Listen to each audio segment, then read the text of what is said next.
A derrota para o Palmeiras, gente, ela é tão vexatória no segundo tempo, em que o Palmeiras não fez gol, quanto no primeiro. Com o pedido de Abel Ferreira, Palmeiras estuda a possibilidade de contratar um zagueiro. Olha só que legal, hein? Quero saber se vocês concordam com esse nome que eu vou falar aqui. E outro assunto que nós vamos tratar aqui é sobre a goleada do Verdão em cima do Internacional e o choro é livre, do Baldasso. É um personagem, barra torcedor, barra repórter, que fala muito do Internacional, e para ele, o Internacional é o melhor time do mundo. Portanto, sentem, fiquem à vontade e sejam muito bem-vindos a mais um vídeo aqui no canal do YouTube do Periquito Louco Verdão MVVC. Eu peço para você do outro lado, ó, sapeca no like, porque vocês não têm ideia o quão é importante o like de vocês. O quanto é importante a situação quando vocês dão like, quando vocês comentam, e eu respondo o comentário de todos vocês aí, até para podermos chegar para outros palmeirenses aí. Então, façam um favor, compartilha lá no grupo do WhatsApp. E só para deixar claro aqui, tá? Reiterando, eu não fico feliz com a derrota do Palmeiras. Muito pelo contrário, eu vibrei muito e quero muito que o Abel Ferreira dê a volta por cima e calhe a minha boca, porque existem alguns torcedores. Você ficou triste com a vitória do Palmeiras? Onde? O título de ontem já disse tudo. Palmeiras amassa o Internacional. E é o melhor, pra mim foi o melhor jogo do Palmeiras no ano. Palmeiras mandou no jogo e com 20 minutos de jogo ele já liquidou o adversário. Liquidou e depois só passeou, só trocou ideia, só conseguiu ali manter o placar, fazendo o terceiro e o quarto também depois. Mas muitos acham que eu torço contra o Palmeiras. Tem o Palmeiras tatuado aqui, Palmeiras tatuado aqui. Meu nome é relacionado ao Palmeiras. Eu tenho o nome de Emerson em homenagem ao Emerson Leão. Existem uns que acham que eu sou verde gambá. Deixem eles pensarem no que eles quiserem, mas uma coisa é fato. Eu não torço para técnico, não torço para jogador, eu torço para a Sociedade Esportiva Palmeiras. Muito menos para presidente, né? Mas esses caras que me xingam, que esbravejam quando eu critico o Abel Ferreira, né? Quando eu critico a forma do Palmeiras jogar, eles torcem para técnico. Aí não é o meu perfil. Todas as vezes que vocês verem eu vou criticar a forma do Palmeiras atuar dentro de campo, ou até mesmo fora de campo, com uma direção, mas jamais eu vou criticar a Sociedade Esportiva Palmeiras, como muitos fazem, né? Ah, eles preferem achar que o Palmeiras não dá recurso para o Abel Ferreira trabalhar do que criticar o Abel Ferreira. Não é o meu perfil. Eu defendo e torço para a Sociedade Esportiva Palmeiras. Mas cada um, desde que não me xinguem, tá tudo muito bem. Vou falar um pouquinho sobre esse zagueiro. Com o aval de Abel Ferreira, Palmeiras sinaliza fechar a contratação do Bruno Fux em definitivo. Para continuarmos, eu só vou pedir uma coisa para vocês. Ajudem, continuem ajudando na campanha. A gente está tendo tão pouco ajuda. Se vocês puderem nos ajudar, eu vou ficar muito feliz. Muito fácil de você poder ajudar. Tá aqui, ó. Ajude no Pix. Nós estamos também numa campanha de tentar ajudar a Paralímpica, que é palmeirense, está tentando disputar aí um torneio ao Brasil, em nome do Brasil, para poder levar o Brasil para mais longe possível com a sua performance de tênis de mesa. Então, nos ajude também nessa campanha. Tá aquela aqui e fique à vontade no Pix também para comprarmos a cadeira de rodas. Vamos continuar. Já de olho na próxima temporada, a diretoria de Leila Pereira, junto com o Anderson Barros, quer assinar o contrato com o Bruno Fux. De acordo com o repórter Caio Painini, essa possibilidade é real. Tá aqui falando aqui, ó. Palmeiras e Atlético Mineiro. O jogador que ainda é de lá, né? O Palmeiras fechou a última janela de transferência com a contratação desejada de fazer com que o Palmeiras fosse mais forte nesse ano de 2025. Entretanto, ainda sobre o mercado da bola, a diretoria, junto com a Leila Pereira, precisa resolver a situação de Bruno Fux. O zagueiro pertence ao Atlético Mineiro. Assim, Jorge Sampaoli demonstra interesse em contar com o jogador para o próximo ano. Então está existindo um braço de ferro aí. Eu acho que quem vai contar muito é o próprio jogador, se ele quer ir para lá ou permanecer na Sociedade Esportiva Palmeiras. Segundo informações, o Caio Painini diz que o Bruno Fux quer permanecer no Palmeiras após o final do empréstimo. Mesmo com o futuro indefinido de Abel Ferreira, o zagueiro pode continuar na equipe paulista.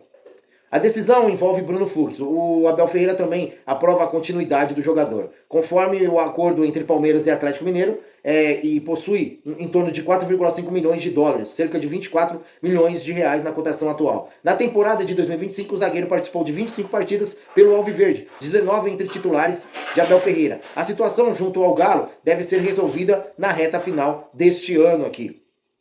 Aí eu pergunto para vocês do outro lado, vocês acham que o Palmeiras deveria continuar com o Bruno Fux ou ir atrás de outro zagueiro? É uma pergunta pertinente, vale lembrar, porque eu acho que o Palmeiras poderia ir atrás de um jogador que pudesse chegar para lutar por titularidade e não ficar tranquilo no banco de reserva. Até porque eu vejo que muitas vezes o Gustavo Gomes é criticado por sobrecarga de não ter um jogador um pouco mais atuante ao seu lado. E todas as vezes que o Palmeiras tem os seus titulares lesionados, ele sofre muito na zaga. Mas é o meu pensamento, tá? Eu acho que precisamos de um jogador um pouco mais incisivo ali na situação para não sobrecarregar muito o Gustavo Gomes. Muitas vezes o Gustavo Gomes sai da sua área, do seu lado, para poder cobrir o lado onde está mais fragilizado.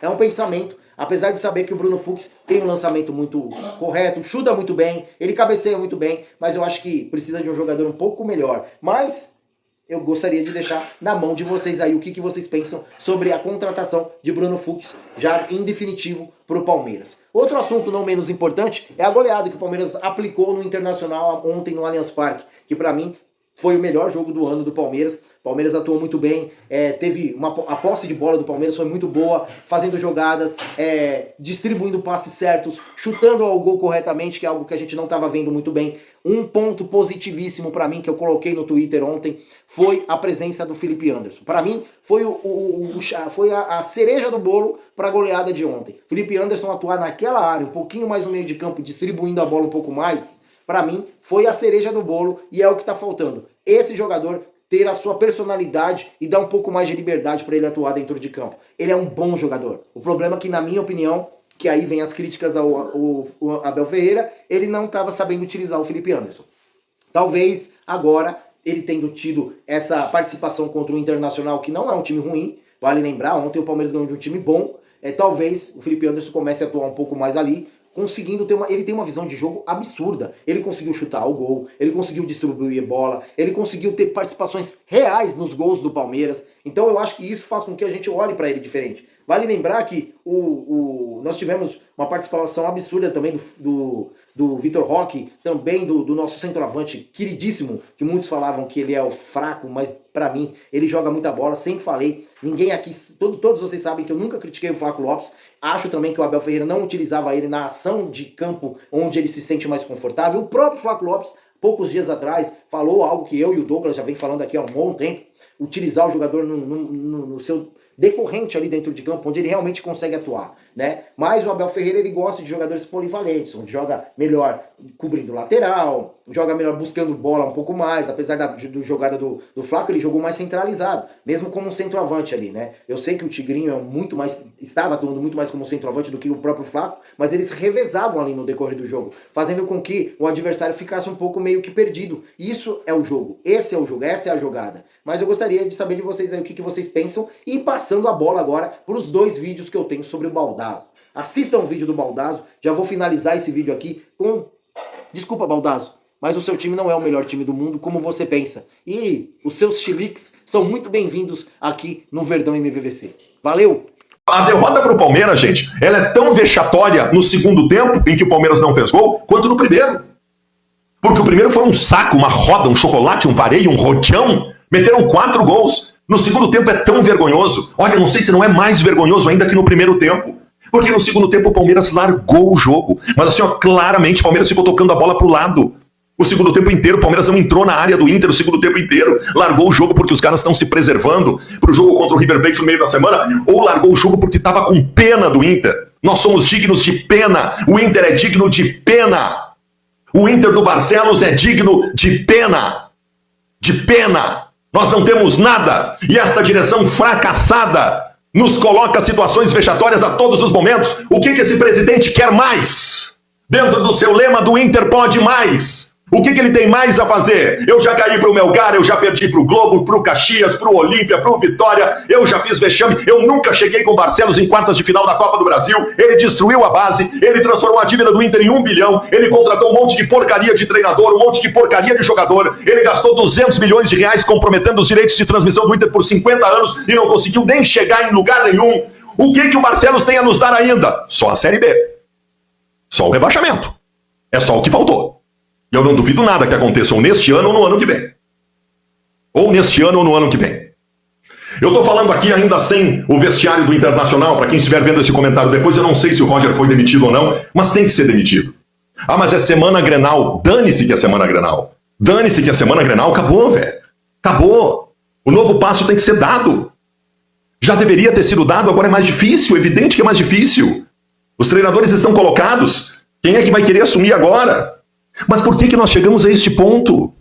Este era o time do Internacional que, quando terminou o Campeonato Gaúcho, até os colegas do centro do Brasil, que às vezes nem olham para cá, diziam que era um dos times postulantes aos principais títulos da temporada. Onde foi que isso se perdeu? Por que esse time ficou tão bunda mole? Onde é que está o D'Alessandro?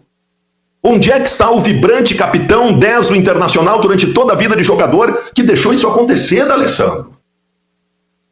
O Internacional é um time mal preparado, mal organizado, sem vontade.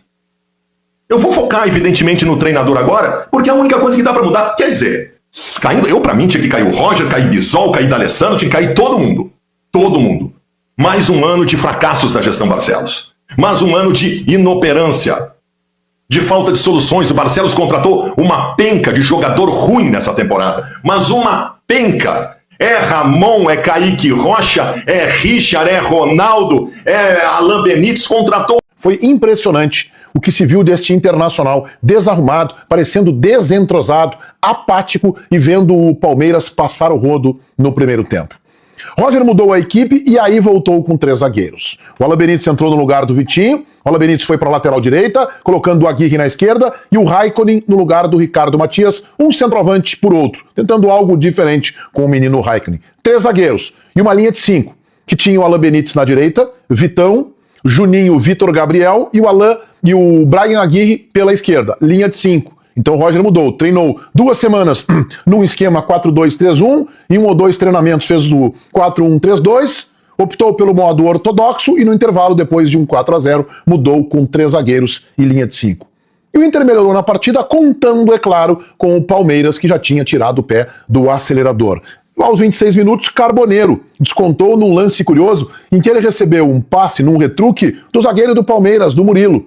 E aí ele foi bem, o Carboneiro avançou, teve personalidade, poderia ter passado, chutou sem chances para o goleiro do Palmeiras. 4-1 terminada a partida e o Internacional mostrando que não evolui, que não progride, numa estatística terrível depois da parada do Mundial de Clubes. São 14 jogos, envolvendo aqui Copa do Brasil contra o Fluminense, Libertadores contra o Flamengo, demais jogos de Campeonato Brasileiro, apenas 5 vitórias, 2 empates, 7 derrotas, aproveitamento de 40%. Quando a gente vem para um recorte mais próximo, desde 30 de julho são 10 jogos. Tem Copa do Brasil, tem Libertadores e principalmente Campeonato Brasileiro. Apenas 2 vitórias. Observem, nos últimos 10 jogos são apenas 2 vitórias, 1 empate, 7 derrotas. O Internacional marcou 15 e sofreu 19 gols. E na última entrevista coletiva, na vitória contra o Fortaleza, antes da parada de 2 semanas, o Roger disse que o Inter não tem problemas defensivos. Em 10 jogos, tomou 19 gols. 1,9. Ou seja, o Inter toma uma média de 2 gols por partida. Tem que fazer 3. É impossível que o Internacional ganhe os seus jogos com uma média de quase 2 gols sofridos por partida. Esta média é impossível que o Internacional consiga uma recuperação a curto prazo. No outro domingo, dia 21, tem o Grenal no estádio Beira-Rio e depois no sábado, 27 de setembro, o Juventude no Alfredo Jaconi, em Caxias do Sul. O Inter perigosamente se aproxima do Z4 do Campeonato Brasileiro.